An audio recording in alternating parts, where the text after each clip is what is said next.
And I pick up the mic once again. Okay. And it's time to move on to topic number 3 here as we continue to roll out this show. Now, we all know that there's been a lot of additions, especially when you talk about cornerback, and a lot of duos are now formed across the league to stop the heavy octane passing attacks. Okay. Salute to my guy, Zach, even though he's not here. But you know what we're going to do because we have no fear. We got a topic right in front of us right now. And we're going to say which team has the best cornerback duo in the entire NFL. And Mike, if you want to kick us off first, by all means. Yeah, I'll kick it off with the one that no one's gonna want to hear. I think that the DBs in Dallas next year are going to be the best cornerback duo in the league next year. Trevon Diggs and Stephon Gilmore. I think those two guys are going to be the best next year. I think they're a good blend of each other. Stephon Gilmore is kind of a older, savvy vet now, but we saw with Indianapolis, he still got it.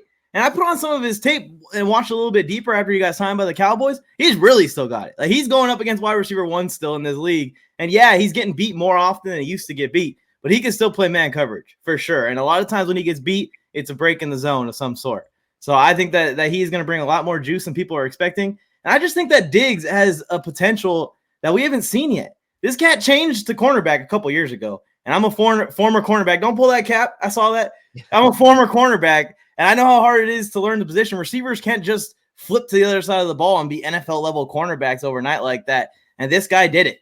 And he did it successfully. And he's still going. And I think he could have another 5, 6, 7 interception season. And when these seasons start to pile on top of each other, we're going to start to look at this cat's career and go, oh, he's reaching some numbers now, because interceptions are not easy to get, especially quantity of interceptions.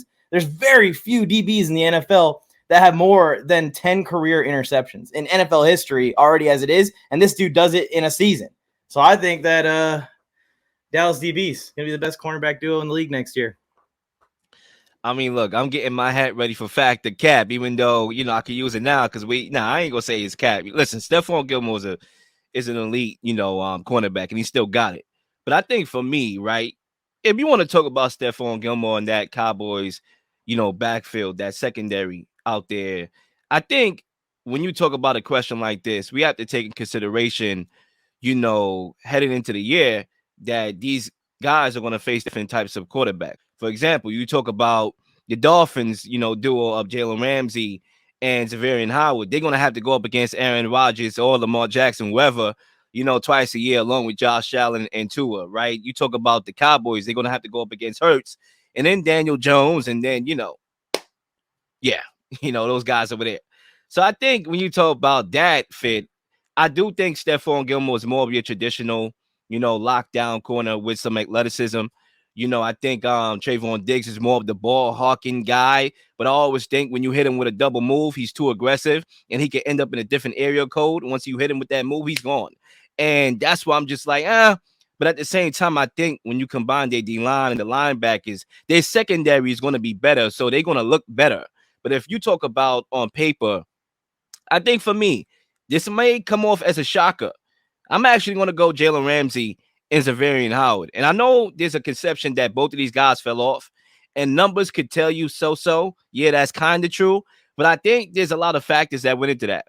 Number one, when you talk about Jalen Ramsey, yes, he only had 2 interceptions, I believe, last year. Prior to the last game where he had 2 in that one game against Seattle that matched his total season totals and interceptions, he was still making plays, pass deflections, and just flying to the football. I actually saw another gear, with him, because I remember I saw him last year. He got burnt in the Super Bowl by Higgins. He got burnt by Jamar Chase. He got burnt by Mike Evans. I'm like, oh my God. The collapse, came quick. But then he showed me a little life, and he showed me that he could still be a legitimate cornerback. Xavien Howard, on the other hand, he definitely had a bad year. But I think a lot of that is scheme. Sometimes it's scheme that really don't bring out the best in you. When you talk about the move to acquire Vic Fangio, there's a reason why Sean Payton wanted to hire that guy. There's a reason why the reports was Sean Payton wanted to build a super staff. There's a reason why that guy was on his radar, because that guy knows defense. And when you talk about his 3-4 defense, it's going to be a lot of help for a guy like Jalen Ramsey and another guy like Howard, because they're going to push everybody back. They're going to force you to run the football. They're not going to blitz a lot, so there's going to be more help in the secondary. And if you can force Aaron Rodgers to run the football, if you can force the Buffalo Bills, who can't run the football, to run the football, then I think you're going to have some success. And I think these guys are still athletic. They can make plays. They can get interceptions, right? And I'm going to go with them. I think I'm more fascinated to see them, and I think they have the potential to be the best. I'm going them. That's a good take. That's a good take because it's very similar to what I'm thinking too. You got two different stylistic guys, right? Jalen Ramsey is a true man-to-man shutdown like Gilmore, and then Xavien Howard is more of like your ball hawk. He's trying to get the ball. He's trying to get interceptions, kind of like Trevon Diggs does. I like the take. I like it.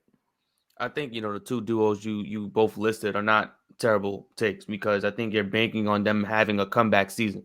Ramsey and Gilmore, they both had the numbers. Like I said, like Los did just say, the numbers don't look good when you look at the both duos. They both had passer ratings above 100. Both duos combined. Over 6 touchdowns. So you're banking on hopefully that when you see them next season, that they're gonna look more closer to their best versions of themselves in different situations. So you hope for the best. I hope they do have amazing seasons, especially Stephon Gilmore. I remember he used to cook the AFC East at one particular time on the Patriots. So I mean, just to see them be revitalized and back to their best selves, it's always going to be the best thing for me. I think currently right now, the best, it's like I'm stuck between two duos because I'm a Jets fan. I'm always going to go ride with my boys DJ and Sauce, but I can't ignore Darius, Slay, and Bradberry and what they did last year. Those guys had a fantastic year, most particularly Bradberry. He had an amazing year. You could arguably say he was probably based on the numbers itself, probably the best cornerback in the league. What he was doing, he was literally decimating receivers. They weren't catching the ball well. The quarterback's having a tough time throwing it his way. The man allowed 64.4 passer rating. Balls thrown his way. That is ridiculous. That's phenomenal.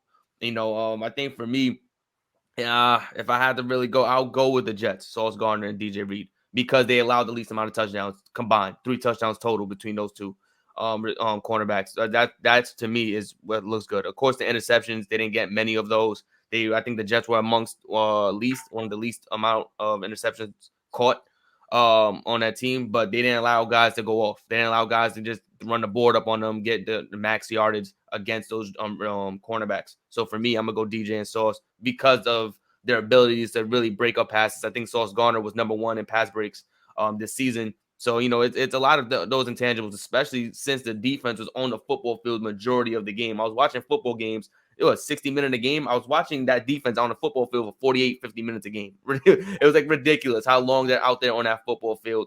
So for me, I'm going to go DJ and Sauce. But it's, like I said, it's very close because Slay and Bradberry definitely had a phenomenal year. And they only gave up 5 touchdowns total as a duo and going all the way to the Super Bowl. So, it could go, like I said, 1A, 1B. But it's tough, right now to say the best cornerback duo. But I'm gonna go right now, Sauce and DJ. I would love to respond to that real quickly here, right? Because I pulled up the Jets schedule from last year, and I know it's probably a cliche thing to do. It's probably a premature thing to do. Obviously they had better numbers. I do think Sauce Gardner might be arguably the best cornerback in the league. I'll give you that. Like, he's really, really talented. But I'm looking at their schedule right now and the teams that they played, right? So we all know, I believe it was the first game of the regular season. Lamar Jackson put up 24 points on them, and he looked good doing it. Tore them to shreds. The Browns put up 30 on them. The Bengals put up 27. They had success. The Steelers with Kenny Pickett. I don't even believe Kenny Pickett was playing at that time. I think it was Mitch that was still playing. They put up 20. They played the Dolphins, I believe, 2 times without Tua. The Packers, they had Aaron Rodgers, who, that's not a prop. I'm not talking about MVP Rodgers. I'm talking about the Rodgers that didn't make the playoffs last year. They played them. They lost to them. I mean, they won. They beat them. But, I mean, come on. The Broncos, Russell Wilson. Do I need to bring that up and how he looked last year? The Patriots, Mac Jones. Their offense was anemic.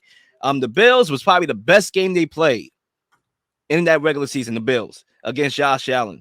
I mean, the Bears, come on. I mean, you look at these teams, they never really played a solid level quarterback outside of Josh Allen, Joe Burrow, who cooked them, Lamar Jackson, who cooked them, and Trevor Lawrence. See, I don't think the Jaguars had a spectacular game. They won the game because of, little few nuances and all that. But I say that to say that I would love to see them this year going up against Aaron Rodgers twice a year. That's on a different team. Excuse me. They're not going to be going up against him because they're on the same team. What I'm about to talk about. But I want to see them go up against Josh Allen again. Let's say Josh Allen gets another toy, right? I want to see them go up against Tua for the first time with that group, right? I want to see them go against those guys on the Patriots with Bill O'Brien. That should be a more better offense than it was last year, even though they need to step their game up. So I want to see them and how they look this year with other teams in the AFC that's going to be much better than they were last year. And I'm not even talking about the AFC East only. I'm talking about other teams that they potentially got to play and see. So when you talk about, back to my take about, Xavien Howard and Jalen Ramsey, I think for me, what I'm saying, what I'm implying is that I see the numbers. Yes, they decline. But what I also take in consideration is that Vic Fangio is that guy. He is that defensive wizard. And I believe that his scheme is going to put these two guys in position to have a career rejuvenation. And that's why I'm going there. Well, the Jets are going to see receivers. If D-Hop goes to New England, the Jets are probably going to have the toughest receivers to face in all of football when you talk about within the division receivers. You have Diggs, D-Hop, Tyreek Hill, Jalen Waddle. It'll be a lot of fun for these guys to defend. I like them because they're more like your traditional lockdown corners. Like 10 years ago, these would be the most sought-out corners in the league. It's just with the rule changes and with everyone wanting to be a receiver, people don't realize how much influence the NFL has on generations coming up as they're practicing and choosing what positions they're going to play. Everyone wants to be a receiver right now. So all of these guys are playing receiver. Jalen Ramsey and Stephon Gilmore have lost a step because we see them get burnt once or twice during games against elite receivers. It's like getting burnt once or twice against Jamar Chase and T. Higgins is not bad. It's just not what we're used to. We're used to seeing lockdown corners. I think that those days are leaving, and that's why I like these duos where they've put together a man-to-man corner with an interception guy, a turnover creator, a ball hawk. Might get beat once in a while, but create some turnovers for you so that way the man-to-man guy can just focus on playing man coverage because it's give or take. You either got to play interceptions and play the ball and play the quarterback and try and take that thing away and take the risk of getting beat on double moves, or play man-to-man and focus, but you're not getting no interceptions that way, and you ain't getting your name in the newspaper. Zay, I got one more thing before you jump in here, right? Okay. Because I do want to respond to the Bradberry and Darius Slay. Listen, man, I know it's a bad habit that I have. I try not to be too emotional on one performance because everybody has a bad day. Everybody has a bad game. Mm-hmm. But I can't not forget that Super Bowl. And I understand some of it was scheme and, Gannon, he was supposed to combat what Andy Reid was doing. I understand the X's and O's perspective and all that, but I just had PTSD when I talk about that Super Bowl and how Patrick Mahomes on one leg was just cooking these cats. I can't get over that. And it was the same thing with Ryan Tannehill when he threw those 3 interceptions in the playoff game. I'm like, that's what I remember him for. I just have that PTSD, and it's going to take another good season for me to forget about that because that's just how, sometimes things just stick with me more than other things. And yeah. Real quick, I just want to say this, right? We said the Jets duo, who did they really play last season? This season, they have an interesting talent they have to go against. They're going to see Jalen Hurts this season. They're going to see Patrick Mahomes this season. They're going to see, of course, Josh Allen and Tua twice a year. They're seeing Justin Herbert this season. They're getting Deshaun Watson this year. So you're going to see, and Dak, I'm not going to put Dak Prescott. I don't really like him that much. They got receivers, you're going to see a lot of quarterbacks. They're going to see a lot of quarterbacks this year. So you're going to really see what this duo is made of because they're seeing a lot of the top quarterbacks in the NFL. And then if you want to add Russell Wilson in there with Sean Payne, you can, but they're seeing the Broncos this year as well. So you're going to see they're going to see a lot of different schemes and offenses from the best of the best this year. So you're going to really see what this defense is really made out of, I guess, this upcoming season because they're playing a lot of the top talents, especially Eric Bieniemy and the Washington Commanders. I don't think their quarterback play is amazing, but I feel like their talent is amongst the best. They have so much talent over there. Everyone's healthy, ready to go. There's going to be fireworks for a lot of teams playing against the Commanders. But yeah, there's going to be a lot of talent. That was it. And I'll always say that your DBs, your corners, your safeties are only going to be as good in the NFL, especially as your pass rush. These guys can't cover receivers for 4 or 5 seconds. They just can't. It's not possible. These guys are too good. You need a pass rush, and not to create any kind of controversy. You can believe what you want to believe, whether it's because of a slippery field or a good scheme by the Chiefs offensive line in the Super Bowl, I think that pass rush being neutralized had a lot more to do with the secondary struggles than anything.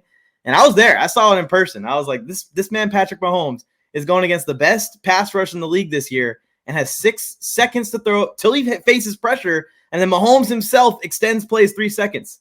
So that's 9-10 seconds. Impossible. You're not covering Kelsey, Kadarius Toney, Sky Moore. You're not covering nobody with a 10 seconds of time to throw the football.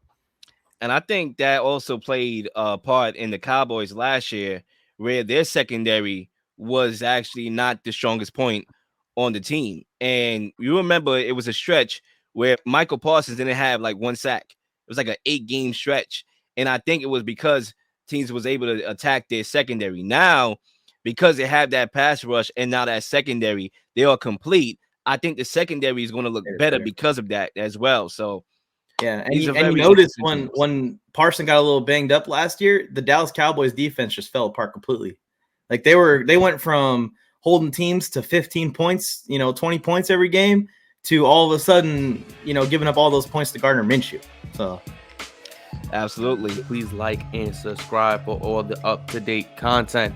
You've been slinging shows left and right, slinging content left and right. Please don't miss anything. If you do, like, subscribe, leave a comment, or leave a question, something you may want to answer, something you may have.